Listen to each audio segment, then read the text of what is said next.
Buenas tardes, queridos estudiantes. La última clase del año 2024. Bien, vamos a continuar con tercer fluido.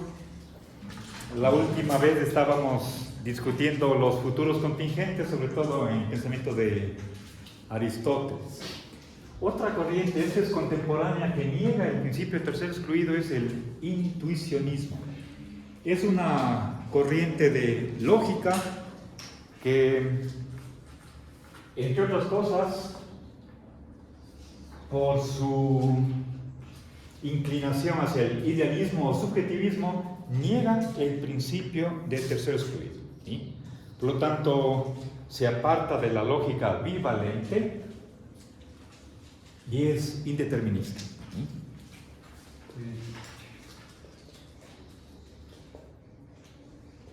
Voy a explicar cuál es el fundamento, la motivación de esta corriente.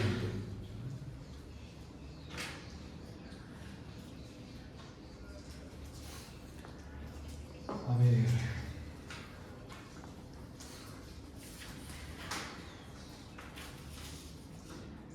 ver, una de las premisas principales de las que parte es la de que ser real es ser comprobado. Tesis básica.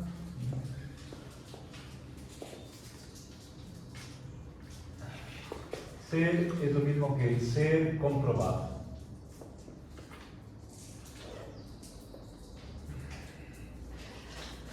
Bien. A ver, ustedes pueden asociar esta corriente del intuicionismo con el idealismo de Kant o con el verificacionismo, ¿sí? Los verificacionistas creen que solamente si tenemos una prueba empírica de una oración, entonces esa oración es verdadera. En este caso estamos nosotros relacionando el ser con la comprobación. Tenemos que, pero aquí prueba puede ser lógica. Ahí está la diferencia. Los neopositivistas pedían que esa prueba sea empírica a través de la observación, de la percepción. Acá es un argumento lógico. Si nosotros somos capaces de demostrar lógicamente alguna conclusión, entonces, y solo entonces, podemos aseverar que el objeto de la conclusión existe. Bien, pero el problema en el caso del tercer excluido es que, recuerden, tenemos en la versión simple P o no P, la disyunción entre una afirmación y su negación débil. Para muchas oraciones P, no tenemos nosotros una prueba ni de la afirmación ni de la negación, y por lo tanto tampoco de la disyunción. Por ejemplo, o mejor dicho, pongamos para, sí, un ejemplo de que falla el tercer excluido o del indeterminismo. Fracasa, okay, es totalmente falso el principio de tercer excluido. En general, si nosotros distinguimos tres versiones, los intuicionistas simplemente hablan de una sola. Pensemos, por ejemplo, si es que yo digo el número de estrellas actualmente existente o existente en este momento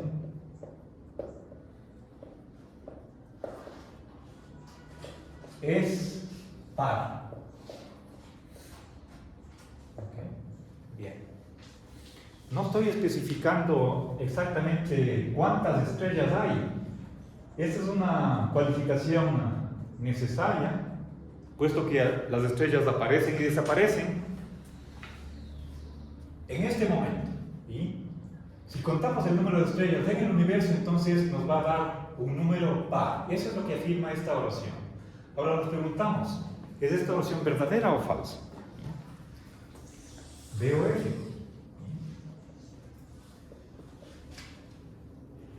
Bien, queremos... A ver...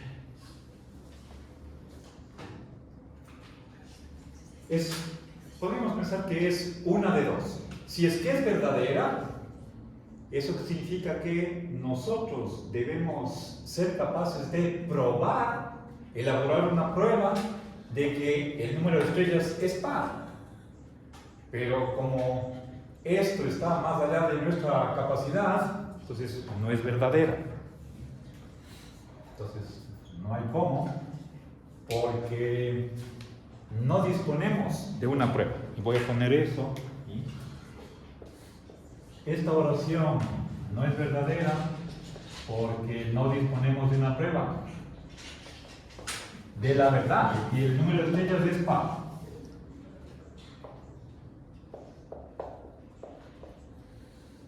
Y nuevamente estoy hablando de una prueba lógica. ¿Sí? Sentar premisas con una regla de inferencia, llegar a una conclusión. Ahora, ¿será falsa? Si es que es falsa, entonces el número de estrellas es impar, pero tampoco es falsa por la misma razón, porque no disponemos de una prueba. Entonces, si es que no es ni verdadera ni falsa, llegamos a la indeterminación y por lo tanto el principio de tercer excluido no es correcto. Bien. Es algo semejante a lo que pasa con los verificacionistas. Hay muchas cosas que están más allá de nuestra constatación sensible y por lo tanto las preguntas mismas carecen de sentido. Es lo que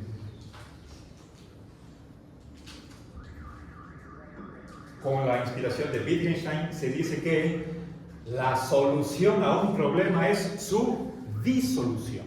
¿Sí? Recuerden por el principio de verificacionista del significado. Eso en los neopositivistas. Ahora veamos qué piensa Lorenzo Peña, brevísimamente. Lorenzo cree que esta tesis que afirmé al comienzo, está como fundamento, es de tendencia idealista, comprobado por nosotros, se sobreentiende. Entonces aquí hay una relatividad del ser hacia algo que nosotros deberíamos ser capaces de hacer. Entonces pongamos la base es idealista.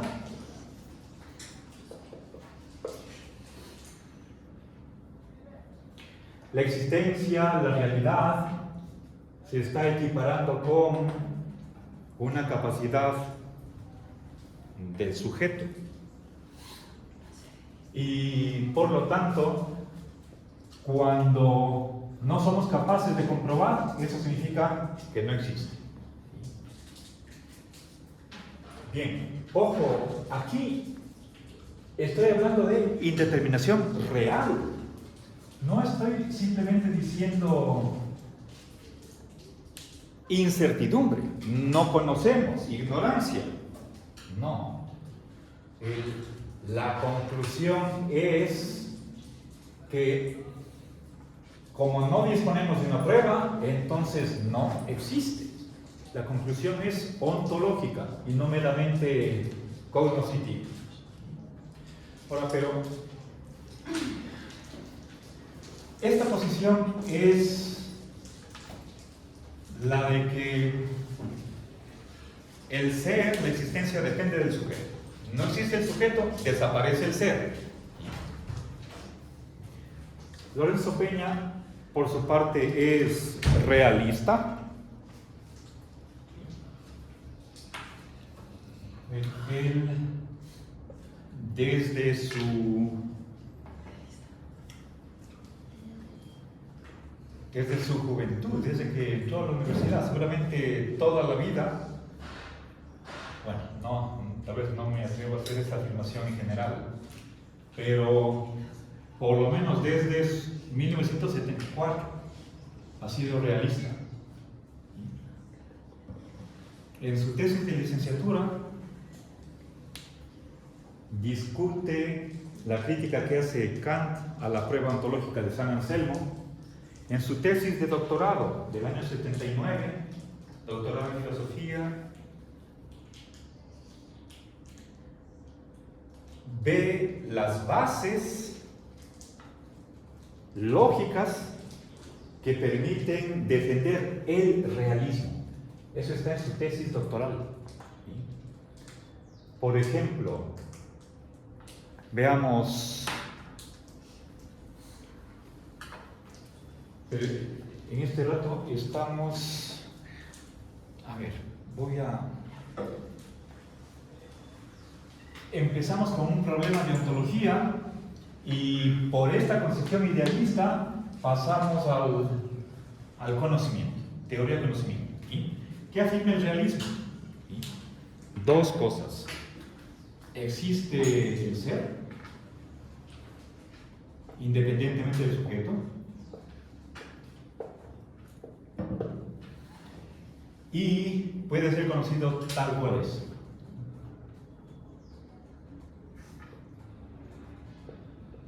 En sí mismo. Ok, ahora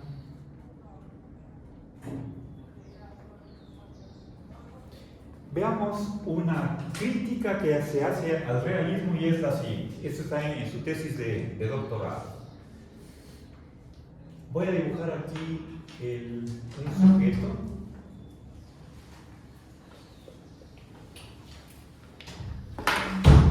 Ahora, me interesa sobre todo la mente. Permítanme poner acá. Ocupando la parte en la que está el cerebro. Y aquí está la conciencia. Ahora, tenemos un objeto. A ver, vean, esto es la mente. No estoy hablando de la cabeza. ¿Sí?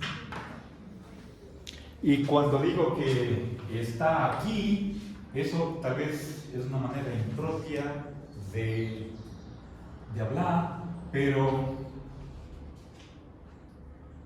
digamos, no quisiera meterme en la cuestión de la antropología filosófica. La cabeza es parte del cuerpo, pero la mente se puede discutir que sea parte del cuerpo. Y dejemos por de pronto la cuestión de si somos compuestos de una sola sustancia o dos de lado y analicemos qué pasa con el conocimiento. Tenemos un objeto físico y este objeto es conocido, ¿sí? por nuestra mente. Ahora, ¿qué significa conocido? Que entramos en contacto con él, un contacto cognoscitivo, ¿sí? Entonces, este es el objeto. Aquí tenemos algo que nos preguntamos qué es. ¿Sí? Bueno, para que no... Vamos a hacer esto es una pelota, una bola, un globo. Entonces, conocer es entrar en contacto, digamos, directo con el sujeto. Contacto directo es que es como si tuviéramos aquí el sujeto está acá, es este el que conoce directamente. Podemos llamarle alma, conciencia, espíritu, como quiera. ¿Sí? Ahora,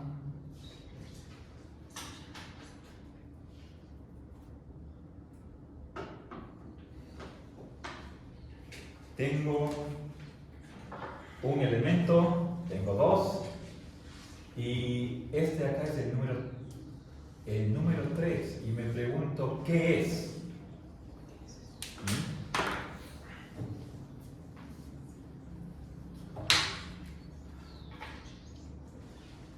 Las dos opciones son, ¿es el propio objeto físico el que está presente en la mente o es una representación? ¿Ya? Ahora, si es que fuera el objeto mismo, entonces el objeto estaría fuera del sujeto y en el sujeto. Pero el objeto no puede estar en dos partes. Dije que el conocimiento se entiende como contacto directo entre sujeto y objeto.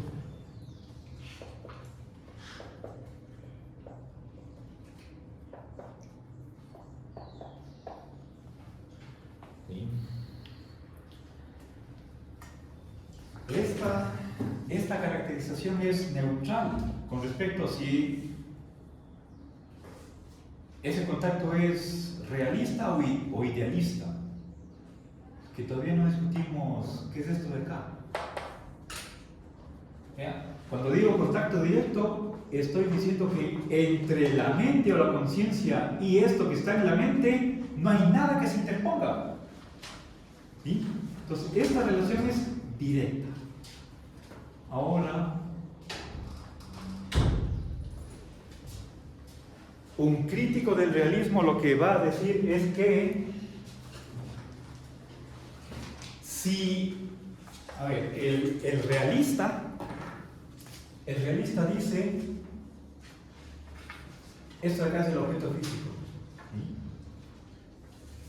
¿Sí? Eso es el realismo directo.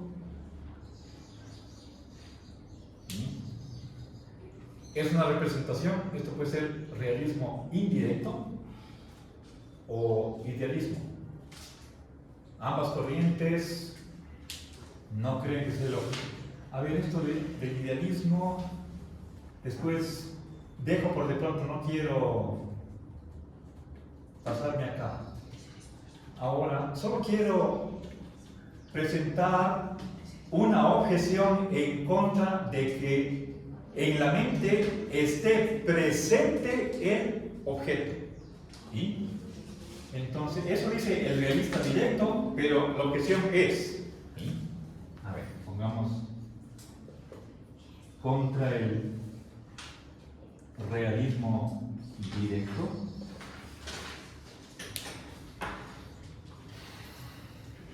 Si el objeto está en la mente,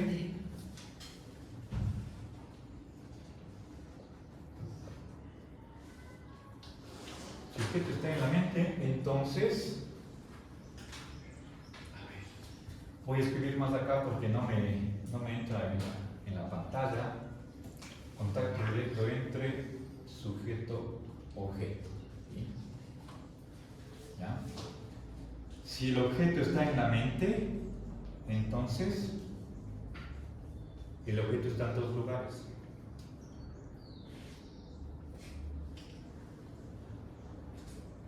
En dos espacios. Está fuera del sujeto y está en la mente del sujeto. Pero un objeto no puede estar en dos lugares. ¿Esta mesa dónde está?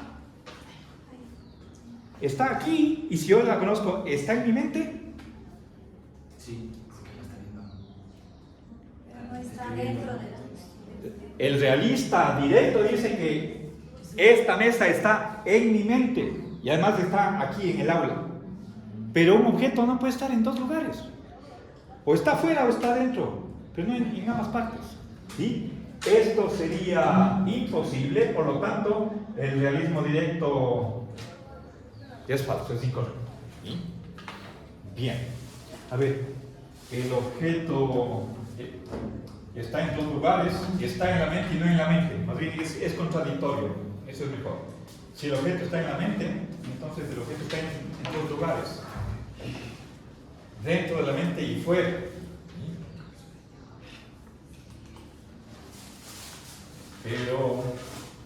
puesto que esto es contradictorio, es una o reducción al absurdo, y recuerden, la contradicción es absurda, por lo tanto tenemos que negar el realismo directo. Es ilógico, sin sentido. Por esta contradicción. Pero, si nosotros admitimos una lógica paraconsistente, se derrumba este argumento, ¿sí? Y podemos, por lo tanto, defender el realismo directo. Solo si admitimos una lógica contradictorial, que no se asuste, no tenga que tomar medidas en contra de este resultado. ¿Sí? Entonces, ahí tenemos nosotros una defensa del realismo en contra de esta objeción. ¿Sí? Bien, obviamente podríamos nosotros examinar otras objeciones en contra y qué réplica se da, pero lo cierto es que me parece que con este pequeño argumento simplemente se nota que la oposición que tiene Lorenzo contra los idealismos está argumentada. No quiero avanzar más en esto y por lo tanto me parece que cae esta razón o este escrúpulo, este recelo que tienen los intuicionistas en contra del principio de tercero excluido. ¿Sí? Siendo realistas y aceptando una lógica paraconsistente, podemos descartar esta objeción que tenían los intuicionistas. ¿Alguna pregunta? ¿No? Okay.